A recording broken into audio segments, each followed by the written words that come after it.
नमस्कार आदाब, मेरा ओकरम। आप देख रहे हैं दैनिक देवभूमि समाचार। भगवानपुर के नन्हेड़ा आनंदपुर में हरिजन किसान सेवा समिति में आज भारतीय किसान यूनियन क्रांति के राष्ट्रीय अध्यक्ष ने समिति पर किसानों का उत्पीड़न और नौकरियों के नाम पर ठगी का गंभीर आरोप लगाते हुए कहा कि किसान सेवा समितियों पर खुला भ्रष्टाचार हो रहा है। शासना आदेश अनुसार जो आदेश है उसकी अनदेखी की जा रही है, पैसे लेकर भर्तियां की जा रही है, जिसका विरोध किया गया है। वहीं राष्ट्रीय अध्यक्ष ने कहा कि जितनी भी जिला हरिद्वार में समिति है उनमें जिले के ही लोग रखे जाएं। वहीं ग्रामीणों ने समिति मैनेजमेंट पर किसानों पर अत्याचार का भी गंभीर आरोप लगाते हुए कहा कि अगर किसान खाद लेने के लिए जाते हैं तो इन पर दवाई थोप दी जाती है, जिनमें किसानों को काफी समस्याओं का सामना करना पड़ता है। हालांकि भारतीय किसान यूनियन क्रांति के राष्ट्रीय अध्यक्ष ने सख्त लहजे में कहा कि अगर किसी किसान को कोई परेशानी होती है तो बर्दाश्त नहीं की जाएगी, चाहे फिर अंजाम कुछ भी हो। देखे क्या आवाम एक किसान सहकारी समिति जो है ना, ये पूरी तरह से किसानों का उत्पीड़न और शोषण कर रही है और भ्रष्टाचार में लिप्त है पूरी तरह से। अभी हाल ही में इन लोगों ने एक शासनादेश इसमें जारी हुआ था, कुछ भर्तियां की गई थी। वो भर्तियां नियम के बिल्कुल विरुद्ध है और जब वो भर्ती इन्होंने कर ली थी तो दूसरा आदेश हुआ कि भाई इन्हें निकाल दिए जा, फिर वो इन्होंने निकाले भी नहीं। तो दोनों आदेशों का ना तो उस आदेश का पालन किया गया, पहले वाले भर्ती भी नियम के विरुद्ध की गई और अब नियम के विरुद्ध ही न रखे हुए हैं। एक हमारी मांग ये है कि भाई जिले के लोग ही समितियों में रखे जा, किसान से ये जो किसान सेवा समिति है इनमें जिले के लोग ही रखे जा। और जिस तरह से भ्रष्टाचारी पूरी तरह से इनमें व्याप्त है, भाई इन्होंने एथल की जो सोसाइटी है, गोवर्धनपुर, रायसी, इनमें सब में 4-4, 5-5 कर्मचारी इन्होंने रखे, सब पैसा लेकर रखे, एक भी बिना पैसे के नहीं रखा, सब पैसा लेकर रखे। सीधा आरोप है हमारा, पूरी भ्रष्टाचारी में लिप्त है और किसान को बेइज्जती की जा रही। किसान की एक तरफ तो ये पैसा ले लेकर भर्ती कर रहे और बाहर के लोग यहाँ रख रहे, और एक तरफ किसान को जो कर्जबंद किसान है उसकी फोटो सोसाइटी में लगाकर उसे बेइज्जती की जा रही उस किसान की। और हमारी सीधी चेतावनी है, अगर एक भी किसान न हरिद्वार जिले के अंदर या पूरे प्रदेश के अंदर अगर अपनी बेइज्जती समझ कर उसने किसान को जिस तरह से ये बेइज्जती कर रहे, अगर एक भी किसान ने आत्महत्या कर ली तो हम इन सोसाइटियों में आग लगाने का काम करेंगे। अगर एक भी किसान ने मजबूर होकर आत्महत्या कर ली, जिस तरह से ये किसान की मजाक बनाने में लग रहे, किसान को मजबूर किया जा रहा कि एक खाद के कट्टे के साथ एक नैनो दवाई ये कहीं से ले आए कि खाद का कट्टा तो उधार मिल जाएगा पर वह मोल लेनी पड़ेगी, उसका पैसा किसान को नगद देना पड़ेगा। जिस तरह से ये किसान को मजबूर कर रहे किसी भी कीमत पे, भारतीय किसान यूनियन क्रांति ये काम इनका, ये डिंगा मस्ती, ये अंग्रेजी शासन यहाँ चलने नहीं देने की। आप आए थे, कोई निस्तारण निकला? निस्तारण तो देखो, निस्तारण क्या है, पूरी तरह से भ्रष्टाचार है। बताओ, हमने पूछा, मैं कहा भाई 2,80,000 रुपये तुमने सरकार को दिए, 80,000 रुपये किसानों की कमाई के ही तो दिए। 2 लाख में उन्होंने यहाँ सिस्टम दे दिया। यह सिस्टम 1 लाख का है नहीं, इसके 2 लाख 1 लाख वहाँ मार लिए होंगे इन्होंने तो। और 80,000 रुपये ट्रेनिंग के लिए, 80,000 रुपये किसानों की गाड़ी कमाई में से 80,000 रुपये ट्रेनिंग के लिए दिए। वो भाई किस कर्मचारी को ट्रेनिंग दिलवाई तुमने, उस कर्मचारी को बिठाओ। वो कर्मचारी हमें पता नहीं किसे इन्होंने ट्रेनिंग दिलवाई है, ना तो उसका नाम बता पाए और ना उस कर्मचारी से मिलवा पाए। और हमने देखा कि यहाँ जो कंप्यूटर पर काम कर रही थी वो एक लेडीज है और बाहर की कर्मचारी है। वह हरिद्वार जिले की है भी नहीं, वहाँ भी बेचारी बाहर की है।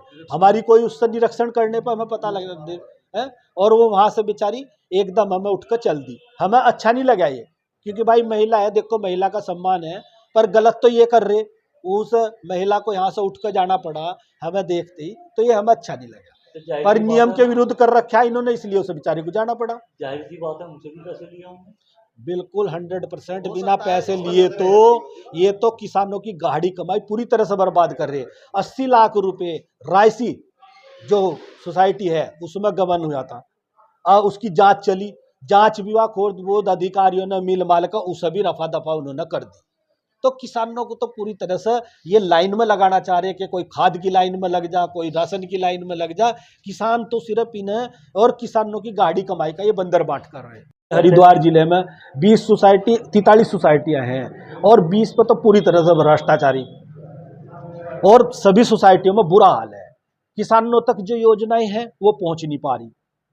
जबकि शिलापट्टी ने लगाना चाहिए कि ये योजनाएं हैं, गांव में जाकर प्रचार करना चाहिए, पर कोई अधिकारी कोई कर्मचारी गांव में जाने के लिए तैयार नहीं है, सिर्फ अपने दफ्तरों में बैठे हैं। अच्छा, किसान यूनियन क्रांति का क्या एक्शन होगा? देखिए, भारतीय किसान यूनियन क्रांति शुरू से मूल समस्याओं को लेकर किसानों की लड़ रही है और लड़ती रहेगी, और इस लड़ाई को भी अंजाम तक पहुंचाने का काम करेगी। इसके लिए चाहे हम एआर जो रोशनाबाद बैठे, चाहे उनके दफ्तरों पर ताला लगाना पड़े और चाहे सोसाइटियों पर ताला लगाना पड़े, इन्हें जब तक ये भ्रष्टाचार मुक्त नहीं होने के, तब तक इनके नाक में दम करके रखेंगे हम। चाची भाई, चोर बाजारी चल रही है। अब हमारे जो हरिद्वार जिले के जो लड़के लगने चाहा हैं, यहाँ से बाहर के सोसाइटियों में बाहर के रखे जा रहे। लबोली सोसाइटी में ऐसा प्रकरण है, पिछले साल झबरेडे सोसाइटी में ऐसा ही हुआ था, जब वहाँ से हमने ताले तोड़े लगाए थे, और यहाँ भी एक दो बाहर के हैं। और मैं सरकार से पूछना चाहता हूँ कि ये भेदभाव कब तक चलता रहेगा हरिद्वार जिले की साइड में, जबकि इन सोसाइटियों में भाई डेलीगेट, डायरेक्टर, प्रेसिडेंट सब किसान रखे जहाँ, जब वह उनकी सीमा समाप्त हो जाती है, जब हम जो अधिकारी हैं, बड़े बड़े अधिकारी हैं, पैसे लेकर, घूस लेकर, और ये अपने नुमाइंदों को रखते हैं, ये कब तक रहेगा? इस पर सरकार जब तक ईमानदारी से नहीं चलने की, किसान यूनियन क्रांति इनका विरोध करती रहेगी और अपनी बात अडिग, किसान यूनियन क्रांति अपनी बात पर अडिग है और इनका बहिष्कार करेंगे हम, चाहे सड़कों पर जाना पड़ो, लेकिन ये ऐसा नहीं होने देने के।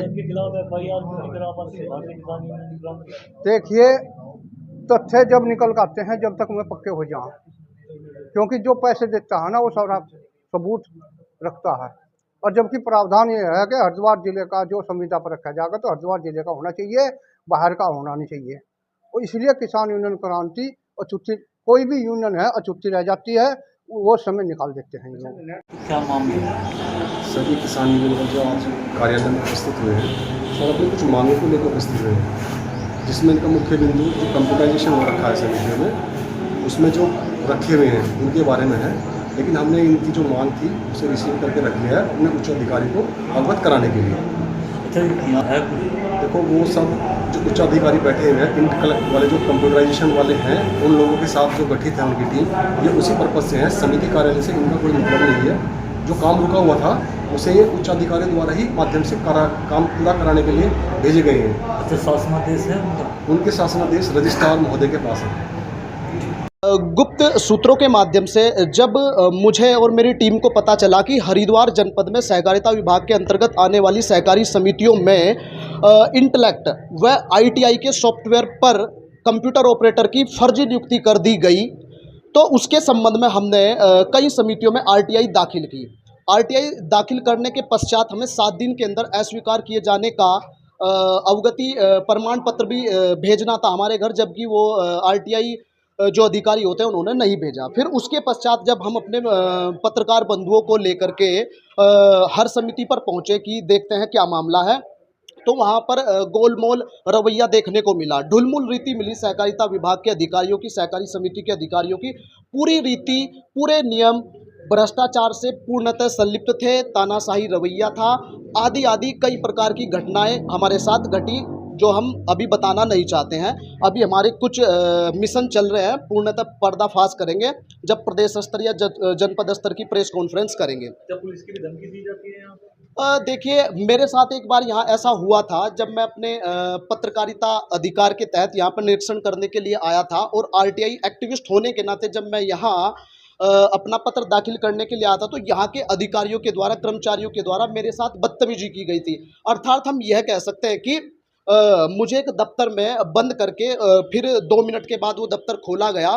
फिर दफ्तर को खोलने के बाद बाहर से एक पुलिस कांस्टेबल महोदय आए, उन्होंने कहा, बताइए आपकी क्या समस्या है, आप यहाँ के क्यों तानाशाही कर रहे हैं। मैंने उनको स्पष्ट शब्दों में कहा, सुनिए महाराज, मेरी बात सुनिए, मैं एक आरटीआई एक्टिविस्ट हूँ, मैं एक पत्रकार हूं, मैं अपने अधिकारों के प्रति पूर्णतः सचेत हूं, मैं अपने अधिकारों का हवाला देते हुए इस कार्यालय में प्रवेश कर रहा हूं, और 1 बार करूंगा, 1000 बार करूंगा, मुझे रोकने के लिए कोई बाध्यकारी अधिकृत नहीं है। तो जब मैंने उनको शासनादेश, आदेश, निर्देश, सारे कानूनों से अवगत कराया पुलिस महोदय को, उन कांस्टेबल जी को, तो वे मेरी बात को सुनते हुए चुपचाप कान दबाकर निकल गए, क्योंकि वह भी कानून का एक सिस्टम है, कानून का हिस्सा थे, उनको वह बात समझ आ गई थी। पर ये जो बात मैं कहने